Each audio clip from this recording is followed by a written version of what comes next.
우리가 매일같이 유튜브 고화질 영상을 시청하고 인공지능을 매일 숨쉬듯 아주 자연스럽게 사용하고 있는 디지털 세상에 이미 살고 있습니다. 그런데 여기서 중요한 사실 하나는 얇은 유리선 하나가 전 세계의 방대한 데이터를 빛의 속도로 실어 나르고 있다는 거죠. 오늘 우리가 왜 강통신이라는 산업에 주목을 해야 되는지 확실하게 핵심만 짚어서 제가 하나씩 자세하게 설명을 드리겠습니다. 자, 시작하기 전에 다들 구독과 영상 좋아요 버튼 한 번씩만 클릭해 주시고요. 자, 그럼 시작하겠습니다. 광통신이 무엇인지 아주 쉽게 개념부터 설명하면 우리가 만들어낸 전기 신호를 빛으로 싹 다 바꿔서 아주 얇은 광섬유를 통해서 빛으로 쏘아 보냅니다. 도착한 곳에는 다시 전기 신호로 싹 돌려놓는 그야말로 혁신적인 데이터 기술이에요. 과거에 우리가 쓰던 구리선 방식은 어땠냐면 데이터를 보낼 때 주파수가 점점 더 높아질수록 신호가 깎이고 엄청난 열이 발생했어요. 그래서 심각하게 전력 손실이 어마어마하게 일어났습니다. 하지만 빛은 전자기파의 간섭도 아예 받지 않고요.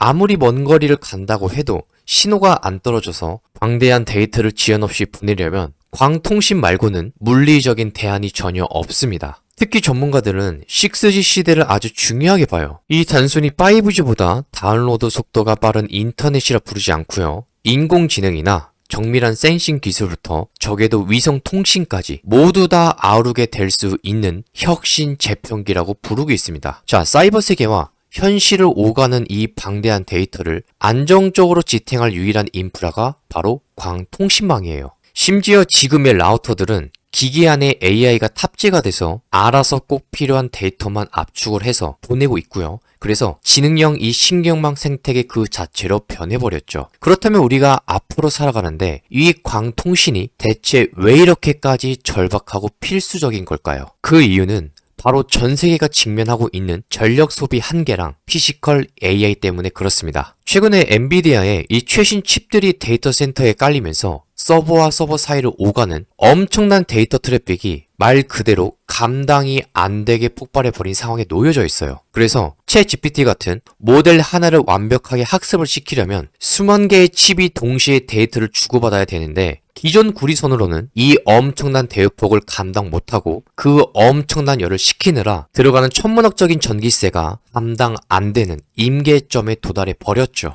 그리고 해외 자료를 보시게 되면 이 심각성이 아주 제대로 느껴지실 겁니다. 지금처럼 구리선 기반으로 통신망을 유지를 할 경우 2030년에 전 세계 데이터 센터 이 전력 소비량 자체는 무려 14배나 폭증해 버려서 2600테라와트시까지 치솟게 됩니다. 이건 지구상에 있는 발전소들이 만들어낼 수 있는 전체 전력량 이 자체를 심각하게 위협하는 수준이에요. 그래서 데이터를 전기를 굳이 바꾸지 않고 빛의 상태로 그대로 길을 터주는 혁신적인 신기술이 도입이 되는데 이 기술 하나만으로 전력을 40%나 줄일 수가 있습니다. 전력이 부족해서 AI 공정을 못 돌리는 이 시대에 광통신은 생존을 위한 필수 조건이죠. 상황이 이렇다 보니까 전 세계 주요 강대국 이 정부들은 이 광통신 인프라를 국가 안보와 미래산업 주도권을 지을 핵심 무기로 판단을 해서 수십조 원의 세금을 마구 쏟아붓고 있습니다. 첫 번째로 가장 파괴력이 큰 미국의 비드 프로그램이 있습니다. 우리 돈으로 약 58조 원을 투입하는 대형 프로젝트고 오직 광섬유를 땅에 묻는 데만 전폭 지원하겠다고 미국 정부가 아주 확실하게 못을 박아버렸어요. 여기서 더 무서운 건 이 엄청난 지원금을 모두 받으려면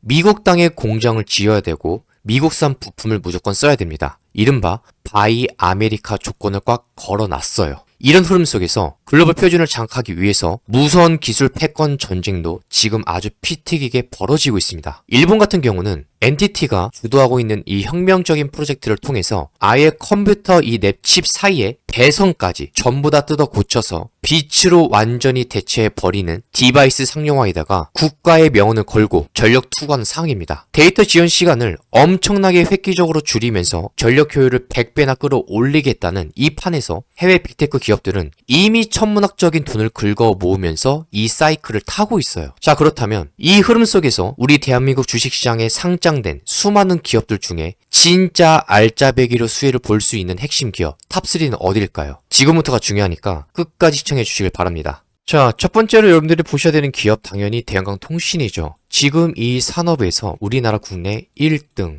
대장주입니다. 그 주가를 보면 바닥 대비 여러분 지난날에 주가가 1000원 아래였는데 벌써 18,000원, 2만원 가까이 올라갔습니다. 지금 미국이 비드 정책으로 자국의 광 케이블을 엄청 깔고 있다고 말씀을 드렸습니다. 대한강통신은 이 거대한 북미 인프라 시장에서 실질적으로 돈을 쓸어 담고 있는 가장 물리적인 수의 기업이에요. 그리고 특수 케이블 기술과 광 전송 기술을 무기로 삼아서 최근에 북미 지역 거래처 물량을 10배나 폭증을 시켰습니다. 그리고 여기서 가장 핵심적이고 중요한 투자 포인트를 짚어드리면 이 미국 정부의 깐깐한 바이 아메리카 무역 장벽을 뚫고자 대한강통신이 아주 영리하게 미국 텍사스에 공장을 둔 현지 케이블 제조사를 통째로 덥석 인수해 버렸다는 거죠. 그래서 까다로운 미국의 안보 심사까지 무사히 다 통과를 했고요. 이제 인수 절차가 아주 깔끔하게 다 마무리가 된다면 현지 생산 거점을 바탕으로 해서 엄청난 지원금을 싹쓸이 할 거고 매출 체급 이 자체가 완전히 폭발적으로 달라지게 될 겁니다. 결국엔 이 회사가 보유하고 있는 이 기술력이 뛰어나기 때문에 제가 작년 10월부터 말씀을 드렸지만 최근에 금요일장에 한 번 더 말씀을 드렸습니다. 왜? 상승의 파동이 나올 수가 있으니까. 그 증거를 제가 지금 한번 보여드릴게요.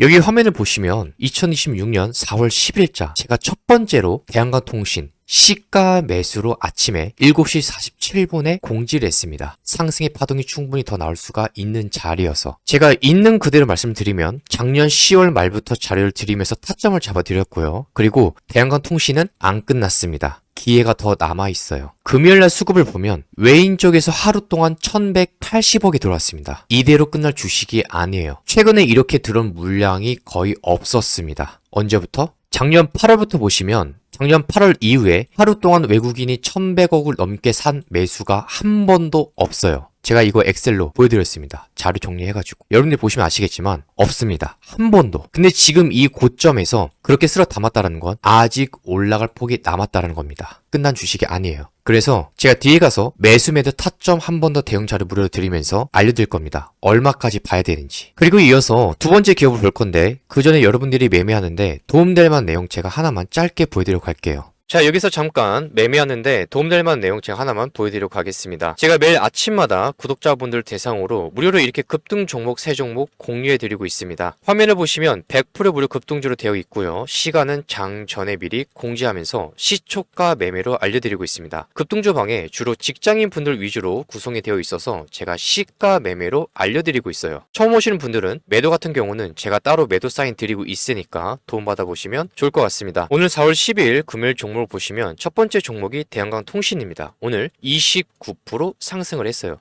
두 번째 종목이 솔리드죠. 솔리드는 오늘 26% 상승을 했고요. 마지막으로 신성 ENG 종목은 25%까지 상승을 했습니다. 주주님들이 간단하게 100만원 가지고 오늘 이 종목들 매매를 하셨다면 29만원, 26만원, 신성 ENG는 25만원. 이 정도 수익으로 괜찮게 마무리 하셨을 겁니다. 제가 따로 돈을 받는 건 일체 없고 구독자분들 대상으로 무료로 진행하는 거니까 아직 입장 못하신 분들은 영상 고정 댓글에 보면 이 링크가 보이는데 이 파란 링크를 클릭해서 텔레그램방 입장 체크만 하시면 됩니다. 제가 앞으로도 매일 아침마다 종목을 알려드릴 거지만 어떤 식으로 매수를 잡아야 되는지 매일 저녁마다 공부 자료 드리고 있으니까 이 자료 받아서 매수 매도 타점 한번 배워보시면 도움이 될 겁니다. 자, 빠르게 첫 번째 종목으로 대한강통신 보겠습니다. 지금 AI 투자 확대 기대감에 따라서 계속 수급이 달라붙고 있습니다. 근데 첫 번째로 데이터 센터로 시작을 해서 광 케이블로 이어지고요. 마지막에 광통신까지 갑니다. 이 흐름이 이어지면서 수급이 모이는 거예요. 그로 인해서 AI 투자가 커지면 커질수록 데이터 이동량이 폭발적으로 증가하니까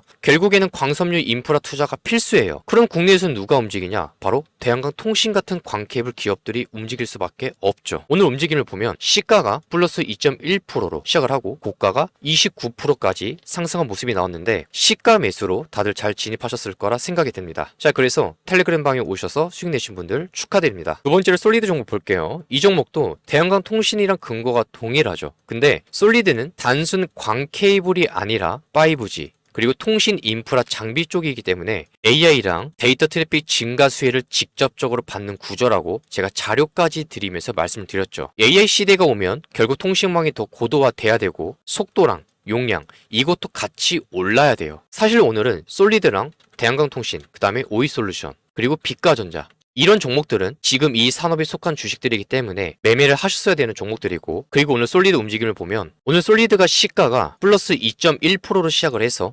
26%까지 상승을 해줬습니다. 이 종목에 대해서 오늘 매매하신 분들이 많았는데 텔레그램 방에 오셔서 수익 내신 분들 축하드립니다. 자, 그리고 마지막으로 신성ENG 종목 보겠습니다. 오늘 아침에 체크해야 됐던 뉴스가 뭐냐면 국제에너지기구 이 사무총장이 전쟁 이전으로 못 돌아간다. 한국은 원전이랑 신재생에너지 늘려야 된다. 이 발언이 있었죠. 이게 중요한 이유가 단순 발언이 아니라 글로벌 에너지 방향성을 다시 한 번 더 확인을 시켜준 거예요. 지금의 에너지 안보 때문에 원전이랑 신재생을 같이 키우는 흐름이 계속 이어지고 있습니다. 근데 여기서 신성ENG는 태양광, 클린룸, 에너지 관련 사업을 같이 하고 있기 때문에 이런 뉴스가 나오면 나올수록 수급이 잘 붙을 수밖에 없는 주식이죠. 오늘 보시면 시가가 플러스 1.2%로 시작을 해서 고가 25%까지 빠르게 올라갔습니다. 이 종목도 시가에 진입해서 수익 내신 분들 축하드립니다. 자, 소통방 입장 무료니까 다음 주장에 제가 어떤 종목을 공지하는지 한번 보시고요. 오늘처럼 대한광통신 29% 상승, 그리고 솔리드 26% 상승, 신성ENG 25%까지 상승을 했습니다. 제가 다음 주장에도 좋은 종목으로 수익 내실 수 있게 무료로 드릴 테니까 아직 입장 못하신 분들은 지금 시청하고 계신 영상 댓글에 보면 이 링크가 보이는데 이 링크를 클릭하시면 돼요. 그러면 이런 창이 하나 뜰 겁니다. 이름이 주식은행이고요. 여기서 텔레그램방 입장만 체크하시면 돼요. 회원가입을 하거나 비밀번호 입력하는 건 일체 없고요. 텔레그램방 입장 체크만 하시면 됩니다. 그리고 제가 지금 선착순 200분에 한해서 급등주 검색식도 같이 드리고 있는데 여기 보시면 시가 매매로 제가 만들어 놓은 검색기입니다. 오늘 보면 비쌤전자, 그리고 대한광통신, RF 머티리얼즈, 신생ENG 이렇게 종목이 나왔어요. 시가로 진입하는 거고요. 하루에 6개 종목 안쪽으로 나옵니다. 좀 전에 우리가 대한광통신이랑 신성ENG 같이 봤잖아요. 급등주방에서 대한광통신이랑 신성ENG 공지를 못 봤어도 이 검색기에서 높은 확률로 아침에 급등할 수 있는 종목 6개 종목 안쪽으로 나오니까 혼자서 매매하시는 분들은 이 검색기 사용해 보시면 도움이 될 겁니다. 비쌤전자를 보면 오늘 시가 3% 시작해서 저가 마이너스 1.8% 빠지고 오늘 상가 같습니다. 그리고 두 번째로 대한광통신 시가 플러스 2%, 저가랑 똑같아요. 고가는 29% 상승, RF 머티리얼즈 시가 플러스 0.7%, 고가가 27%, 마지막으로 신성ENG 시가가 플러스 1.2%, 고가가 플러스 25%까지 많이 빠지지도 않았습니다. 하루에 6개 안쪽으로 종목이 나오고 시가 매매로 진입하시면 돼요. 그래서 제가 오늘 선착순 200분에 한해서 급등주 검색식 같이 무료 드릴 테니까 좌측에 같이 체크하시면 됩니다. 그리고 아래 내용을 보시면 여기서 성함, 연락처, 자료 받으실 연락처를 정확하게 입력해 주시고 마지막에 오늘 보신 종목의 이름 작성하신 다음에 제출 버튼 눌러주시면 제가 확인하고 순차적으로 제공하겠습니다. 그리고 두 번째로 볼 기업은 빛가전자 주식입니다. 광케이블이 전국에 깔리고 나면 그 양쪽 끝에서 이 빛 신호를 전기 신호로 바꿔주고 전기 신호를 빛 신호로 다시 바꿔주는 핵심 부품이 무조건 들어가야 됩니다. 그게 바로 이 빛가전자가 만드는 광트랜시버라는 광송수신기 모듈이죠. 이 회사는 스마트폰 데이터가 유선망으로 들어갈 때랑 거대한 데이터 센터 안에서 트래픽을 처리해야만 할 때 아주 중요한 역할을 하는 B2B 핵심 기업입니다. 통신사들 입장에서는 통신망 용량을 늘리고 싶지만 설비 투자 비용은 어떻게든 최대한 줄이고 싶어 합니다. 그래서 빛가전자의 이 고성능 광 모듈을 핵심 부품으로 쓰게 된다면 전송 용량은 기존보다 10배 늘리면서 설비 투자 비용은 20% 수준으로 확 낮출 수 있는 압도적인 가성비를 얻게 됩니다. 그래서 빛가전자를 봐야 되는 거예요, 같이. 그리고 북미 지역에 대형 이동통신사들이 지갑을 활짝 열고 투자를 재개를 했죠. 이 미국 AI 정책 사업 수혜주로 엮이면서 데이터 센터용 대량 주문이 확 살아나고 있기 때문에 같이 주목을 해야 돼요. 끝난 주식이 아닙니다. 그렇지만 여러분들이 이런 윗꼬리에서 들어가는 일은 없도록 제가 뒤에서 같이 대응법 알려드릴 겁니다. 어떤 자리에서 들어가야 되는지. 마지막으로 볼 세 번째 기업은 바로 오이솔루션이죠. 사실 지금 대한광통신, 오이솔루션, 빛가전자 이 주식은 이 분야에서 빼면 안 됩니다. 이 세 종목 다 봐야 돼요. 전부 다 봐야 됩니다. 이 회사는 빛가전자랑 똑같이 광트랜시버 모듈을 만드는 회사인데 제가 왜 굳이 오이솔루션을 탑3 하나 더 넣었을까요? 그 이유가 오이솔루션은 그냥 남들처럼 단순한 부품 조립 회사가 절대 아니고요. 광트랜시버 원가에서 무려 40%를 차지하는 가장 비싸고 중요한 원천 부품인 레이저 다이오드 칩을 자기들 손으로 직접 만들어내는 완벽한 내재화에 성공을 했습니다. 남들은 비싼 돈을 주고 사와서 열심히 조립만 하고 있을 때 핵심 원재료를 스스로 척척 조달해 버리니까 자연스럽게 제품의 마진율과 원가 경쟁력이 말도 안 되게 강력해지는 거죠. 게다가 이 레이저 다이오드 칩 이 기술을 단순히 통신망에만 쓰는 게 아니라 또 어디 쓰죠? 자율주행, 이 자동차의 눈 역할을 하는 라이다 센서 시장까지 엄청나게 확장을 하고 있습니다. 앞으로 우리가 살아가는 데 다가올 피지컬 AI 시대에 인프라를 장악하려고 준비하고 있어요. 그래서 증권가에서도 올해 주파수 경매 재개와 이 칩 내재화 효과를 아주 든든한 발판으로 삼아서 올해 하반기에 역대 최고의 이 흑자 전환을 강력하게 전망하고 있습니다. 이것도 같이 봐야 돼요. 제가 지금부터 이 세 가지 종목들에 대해서 여러분들께서 매수, 매도 타점, 그리고 대응자료 무료로 나눠드릴 겁니다. 일정에 대해서 제가 시간 순서대로 정리해놨기 때문에 처음 하시는 분들도 내용을 보시면 이해하시기가 편하실 거예요. 여러분들이 시청하고 계시는 영상의 고정 댓글에 보면 이 링크가 보이는데 이 파랑 링크를 클릭하시면 됩니다. 그러면 이런 창이 하나 뜰 거예요. 이름이 주식은행이고요. 여기서 텔레그램방 입장 체크만 하시면 됩니다. 회원가입을 하거나 비밀번호 입력하는 건 일체 없고요. 여기서 체크만 하시면 돼요. 그리고 아래 내용을 보시면 여기서 성함, 연락처, 자료 받으실 연락처를 정확하게 입력해 주시고 오늘 영상에서 보신 종목의 이름을 써주신 다음에 마지막에 제출 버튼 눌러주시면 제가 확인하고 순차적으로 제공하겠습니다. 그리고 대한강통신에 관련해서 공통으로 질문 주신 게 너무 많아서 제가 이거 하나만 간단하게 설명하고 마치도록 하겠습니다. 이 주식이 왜 끝나지 않았는지, 그리고 제가 작년 말을 시작으로 왜 군데군데 주가가 올라갈 수밖에 없는지, 왜 끝나지 않았다라고 얘기를 했는지 이 이유에 대해서 제가 정확하게 알려드리겠습니다. 여러분들이 매매하고 계신 주식들을 보면 어느 순간에 상승의 시동이 제대로 걸리기 시작하면서 20일 이평선이나 60일 이평선 근처에서 계속 지지고 볶습니다. 그러다가 가파르게 상승이 나와요. 그럴 때 우리가 수익을 극대화하는 게 가장 중요합니다. 이게 제일 중요해요.